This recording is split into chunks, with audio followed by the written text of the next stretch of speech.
Bon matin! J'avais envie de vous faire part de mes expériences ce matin de méditation de pleine conscience avec mes élèves. J'ai la chance cette année d'être... j'ai fait le choix d'être partageante dans une école pour pouvoir avoir plusieurs classes pour pratiquer mes méditations, puis dans des classes qui ont différents âges aussi. Fait que je suis en première année, en quatrième et en troisième. Et depuis l'an dernier, j'ai commencé à faire pratiquer ça après le confinement au retour à l'école, à faire pratiquer ça à mes élèves. Puis c'était surtout des élèves de cinquième année. Puis je me suis rendu compte que c'est ça qui avait besoin finalement de le faire. Et quand je revenais dans leur classe, ils me demandaient toujours si ils allaient pouvoir s'enraciner et refaire la méditation. Alors, cette année, je me suis donné comme défi, en fait, c'est pas un défi, c'est, ça devrait faire partie du mode de vie de chacun, de s'enraciner à chaque matin. Alors, pour être vraiment complètement dans notre cœur et prendre les décisions avec notre cœur, puis aller avec notre ressenti. Alors, tu sais, je pense que pour les enfants, c'est important aussi de les ramener à eux, dans leur cœur à eux. Alors, ce que je voulais vous dire ce matin, c'est que, en fait, sur ma page YouTube, Méditer avec Madame Marie-Ève, Madame, c'est MME, si jamais vous cherchez, ou sur ma page, je les partage aussi toujours sur ma page Évoluer avec les enfants sur Facebook, si ça vous intéresse.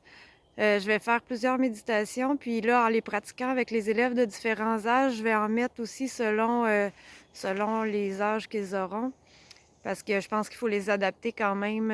C'est différent un peu en première année puis en cinquième année. Alors, si ça vous intéresse, vous irez les voir, mais en même temps, je voulais vous partager que je me disais toujours, ah, je vais essayer en revenant de la récréation ou en revenant du dîner ou en revenant de la récréation d'après-midi pour voir c'est quoi le meilleur moment pour les enraciner, puis qu'est-ce qui va le plus les aider. Et là, ce que je me rends compte avec cette année, puis ce que j'ai fait aussi en revenant du confinement, c'est que le meilleur moment, c'est vraiment le matin, quand ils arrivent à l'école. C'est vraiment là qu'ils sont disposés à le faire. Ils sont plus calmes, mais en même temps, je pense que ça les part, tu sais, ça part leur journée du bon pied. Parce que quand ils reviennent d'une récréation ou d'un dîner, là, plus la journée avance, plus ils sont un peu plus excités, mettons. Alors, c'est plus difficile de revenir au calme et de se poser. Alors, c'est ça. Je voulais juste vous dire, en fait, que le meilleur moment, ce que je vois en ce moment, si ça change, je vous le dirai, là, mais ce que je peux voir en ce moment, c'est que ça leur fait vraiment du bien quand on fait ça le matin, dans la première période. Alors, c'est ça. Gênez-vous pas pour m'écrire des commentaires aussi si vous l'essayez avec vos élèves ou s'il y a des adaptations à faire ou il y a des choses que vous aimeriez ou en tout cas, gênez-vous pas pour partager non plus.